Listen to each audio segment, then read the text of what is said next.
কেমন হবে যদি মধ্যরাতে কেউ আপনাকে জাগিয়ে দিয়ে বলে, খুব খিদে পেয়েছে, এক টুকরো মাংস দে না। রাতে রাস্তার পাশে জরাজীর্ণময় এক বৃদ্ধা পানি পানি বলায় আপনি পানি দিতে গিয়ে জানলেন সে আপনার রক্ত খেতে চায়। কেমন হবে যদি বাসায় গিয়ে জানতে পারেন যে আপনার জায়গায় আপনার মতো দেখতে কেউ একজন 2 দিন ধরে আপনার বাসায় আছে? আজ এমনই এক ভয়ঙ্কর ঘটনা নিয়ে হাজির হয়েছি। আমি সুজন আছি আপনাদের সাথে। আমরা সরাসরি চলে যাচ্ছি ঘটনায়। ঘটনা পাঠিয়েছেন আদনান, ঠিকানা কুড়িগ্রাম, রংপুর। আমি আদনান, পড়াশোনার সুবাদে অবস্থান করছি রংপুর শহরে। এবার আসি মূল ঘটনায়। যারা রংপুরে আছেন বা রংপুর চিনেন তারা হয়তো জানবেন যে রংপুরে ঘাগর নামে একটা জায়গা আছে। মূলত এটি একটি নদীর পাশে। নদীটা পূর্ব পশ্চিমে বয়ে চলা, আর এই নদীর পশ্চিম দিকের বাঁ পাড়টা একটু উঁচু, কিছুটা পাহাড়ের মতো, যা অনেক গাছগাছালিতে ভরা। নদীর পাশ ধরে একটু এগিয়ে গেলেই দেখা যায় শতবর্ষী একটা পুরনো শিমুল গাছ মাথা উঁচু করে দাঁড়িয়ে আছে। পরন্ত বিকেলে জায়গাটা অনেক সুন্দর।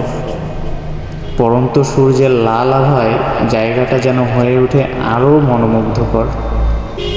পড়াশোনার একঘেয়েমি দূর করতে প্রায় সেখানে যাওয়া হতো। তেমনি এক বিকেলে হাঁটতে হাঁটতে গেলাম সেই নদীর পাশে, গিয়ে বসলাম সেই শিমুল গাছের কাছে। ফোনে কল আসায় কথা বলতে শুরু করলাম। কখন যে কথা বলতে বলতে সূর্য পশ্চিম আকাশে ঢলে পড়েছে তা খেয়াল করিনি। আমার ঘোর ভাঙে যখন মাগরিবের আজান কানে আসে একটু চমকে যাই। এত জলদি সময় কেটে গেল। ফোনের ফ্ল্যাশ লাইটটা জ্বালিয়ে রওনা দিলাম ফ্ল্যাটের উদ্দেশ্যে। 5-6 পা এগোতেই সামনে পড়ল পুরনো কাপড়ে মোড়ানো জরাজীর্ণ নোংরা এক কাপড়ের পুটলি। চারপাশে তাকিয়ে দেখি কেউ নেই, তাই কি যেন মনে করে সেই পুটলিটায় একটা লাথি মারি। কাপড়ের পুটলিটা নদীর পাড় থেকে গড়িয়ে পড়ল। তারপর হাঁটতে হাঁটতে ফ্ল্যাটে চলে আসি। সেদিন রাত থেকেই শুরু হলো আমার হালকা জ্বর আর মাথা ব্যথা। সকালে উঠে অনুভব করলাম পুরো শরীর জুড়ে ব্যথা, সাথে আছে একটু জ্বর আর মাথা ব্যথা। প্রায় সারাদিন শুয়েই থাকলাম ফ্ল্যাটে। শরীরটা ভালোই অসুস্থ লাগছিল, তাই ভাবলাম ফ্ল্যাটে পড়ে না থেকে বাসায় চলে যাব। বৃহস্পতিবার অসুস্থ শরীর নিয়ে ব্যাগ গুজগাছ করতে প্রায় শেষ বিকেল হয়ে গেল। বাসে উঠে রওনা দিলাম কুড়িগ্রামের উদ্দেশ্যে। আমার গন্তব্যে বাস পৌঁছালো রাত প্রায় 9টায়। অটো নিয়ে চলে গেলাম আমাদের গ্রামের পাশের ছোট্ট বাজারটায়।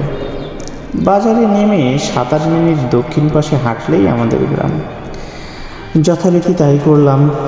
গ্রামের রাস্তায় কোনো লাইট থাকে না, তাই রাস্তা অন্ধকারে নিমজ্জিত হয়ে গেছে। তবে বাজার ছেড়ে একটু এগিয়ে যেতেই কানে ভেসে এলো, আমি থমকে গেলাম। এত রাতে পানি চাই কে?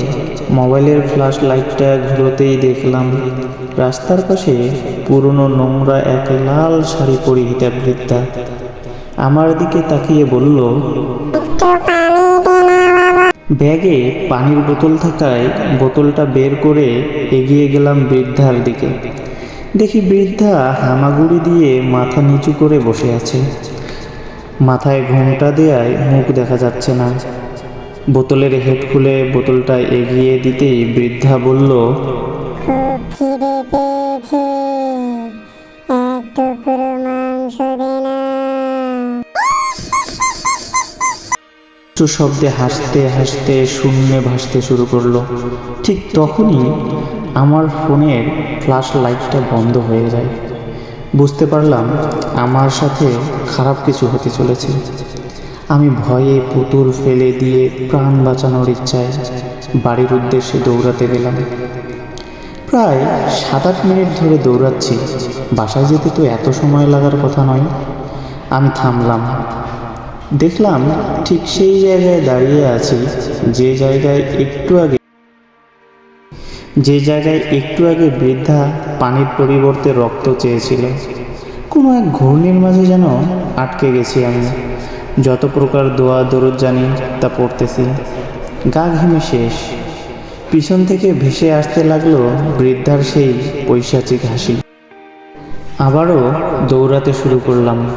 অসুস্থ শরীর আর ব্যাগ সাথে ছিল এক বুক ভয় আর বৃদ্ধার সেই পৈশাচিক হাসি। দৌড়তে দৌড়তে কিসের সাথে যেন হোঁচট খেয়ে পড়ে গেলাম। তারপর আর কিছু মনে নেই। যখন নিজেকে আবিষ্কার করলাম তখন মনে পড়ল যে কোনো এক পাতার উপর শুয়ে আছি। অনুভব করলাম ডান পায়ে তীব্র ব্যথা। হয়তো হোঁচট খেয়ে পড়ে গিয়ে ব্যথা পেয়েছিলাম। চারদিকে ঘুটঘুটে অন্ধকার। পকেট থেকে ফোনটা বের করতেই যেন আকাশ থেকে পড়লাম। 12টা 3 বাজে। তাহলে এতক্ষণ আমি এখানেই পড়েছিলাম। মোবাইলের ফ্ল্যাশ লাইট জ্বালিয়ে দেখি আমি রাস্তার পাশের কলা বাগানে। ব্যাগটা নিয়ে বাসার দিকে হাঁটতে শুরু করলাম। এবার আর কোনো সমস্যা হলো না। বাড়ির গেটের কাছে এসে গেটে আওয়াজ করলাম। ভিতর থেকে আওয়াজ এলো, কে? আমি। ভিতর থেকে আবারও বলল, আমি কে? আমি আদনান। গেট খুলে বাবা আমায় দেখে অনেক অবাক হয়ে গেলেন। আমায় বললেন, এত রাতে বাইরে কি করতে গেছিলি, আর তোর ঘাড়ে ব্যাগ কেন? উত্তর করলাম, বাইরে কেন মানে? আমি তো মাত্র রংপুর থেকে আসতেছি, রাস্তায় সমস্যা হয় লেট হয়ে গেছে। বাবা বলল, তুই আজ আসতেছিস, তাহলে 2 দিন থেকে আমাদের বাসায় বাড়িতে এটাকে। বাবা বলল, তুই তো গত বুধবার রাতে বাসায় এসেছিস। আমি যেন সব কিছু গুলিয়ে ফেলতেছি। বাবা আমায় ধরে ভিতরে নিয়ে সোজা আমার রুমে চলে গেলেন। দরজা খুলে দেখলেন ভিতরে কেউ নেই। বাবা অনেক অবাক চোখে তাকিয়ে আছে আমার দিকে। এরই মাঝে মা জেগে উঠেছেন। তিনি সব শুনে যেন আকাশ থেকে পড়লেন। বাড়িতে আমার জায়গায় কেউ 2 দিন ধরে ছিল। সব কিছু যেন গুলিয়ে যাচ্ছে আমার। কোনো হিসেব মেলাতে পারছিলাম না। তাই তাদের রাস্তার বিষয়টা না জানিয়েই শুয়ে পড়লাম। অস্বাভাবিকভাবে বেশি বেশি খেয়েছি 2 দিন। 3টা মানুষের খাবার একাই খেয়েছি। শুধু খেতাম আর ঘুমাতাম।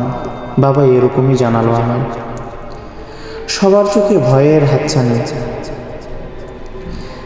মাথা ভর্তি প্রশ্ন নিয়ে একটু তন্দ্রাচ্ছন্ন হয়েছি। ঠিক তখনই অনুভব করলাম যে কেউ যেন আমার পায়ের আঙুল ধরে টানছে। ঘুমের ঘোর কাটেনি, তাই অন্য পাশে ঘুরে গেলাম।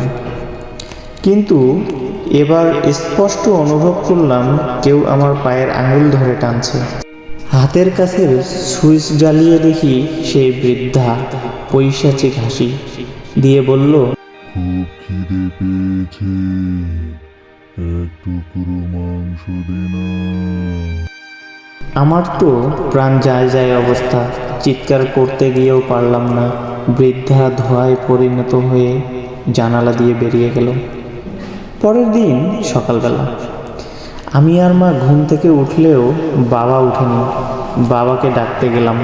দেখি বাবা ঘরের এক কোণে ওয়ালের পাশে বসে বিড়বিড় করে কি যেন বলছে। আমার ডাকে সাড়া না দেয়ায় আমি গিয়ে যখনই বাবার ঘাড়ে হাত দিলাম তখনই বাবা পিছনে ঘুরলেন আর বললেন, রক্ত কোথায় রক্ত? আমি তো তোর রক্ত খাবো। আমি ভয়ে পিছিয়ে আসলাম।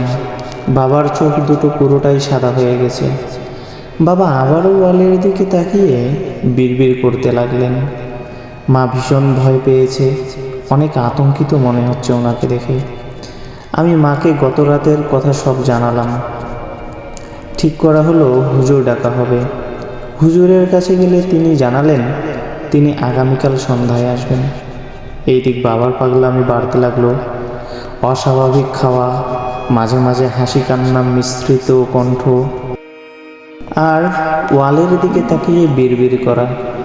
তিনি একদিনের মাঝেই কেমন যেন শুকিয়ে গেছেন। শরীরে শুধু হাড়, চোখের নিচে কালো দাগ পড়ে গেছে, চোখ দুটো সাদা। হুজুর আসলেন। তিনি জানালেন, তুমি সেদিন নদীর পাড়ে যে কাপড়ের পুটলিটায় লাথি দিয়েছিলে সেটা ছিল একটা পিশাচের শাড়ির পুটলি। পিশাচ ওই পুটলির উপর বসেছিল। তুমি যখন সেই পুটলিটায় লাথি মেরেছ তখন সেই পিশাচের গায়ে তোমার লাথি লাগে। তখন থেকেই সে তোমার পিছু নেয়। রাতেই তোমার রক্ত পান করতে চেয়েছিল সে, কিন্তু তুমি নামাজ পড়ায় সেটা আর হয়নি। যখন তুমি ফোনে বলেছিলে শরীর খারাপ, বাসায় চলে যাব, তখনই তোমার কিছু করতে না পেরে পিশাচ তোমার পরিবারের উপর প্রতিশোধ নিতে ইচ্ছা পোষণ করে। 2 দিন তোমার রূপ ধরে বাসায় থেকেছে, খাওয়া আর ঘুম, সাথে ছিল তোমার বাবার রক্তপান। তোমার মা নামাজি হওয়ায় তার কিছু করতে পারেনি, কিন্তু তোমার বাবা নামাজ না পড়ায় সেটা সহজ হয়ে গেছে। রাস্তায় তুমি যে বৃদ্ধাকে দেখেছিলে, রাতে তোমার রুমে যাকে দেখেছিলে, সেটা বৃদ্ধারূপী সেই পিশাচ ছিল। তোমায় মেরে তোমার রক্ত খেতে চেয়েছিল, কিন্তু নামাজ পড়ায় এবারও বেঁচে ফিরেছো তুমি। তোমার বাবাকে আর বাঁচানো সম্ভব নয়, অনেক দেরি হয়ে গেছে। ওনার শরীরের প্রায় সব রক্তই চুষে খেয়েছে ওই পিশাচ। আমি তোমাদের বাসাটা বন্ধ করে দিয়ে যাচ্ছি, আর কিছু পানি দিয়ে যাচ্ছি, ওগুলো ব্যবহার করবেন। আল্লাহ কালামের উপর ভরসা রাখেন, ইনশাল্লাহ কিছু হবে না। ওই দিন ঠিক রাত 11টার দিকে মারা যায় বাবা।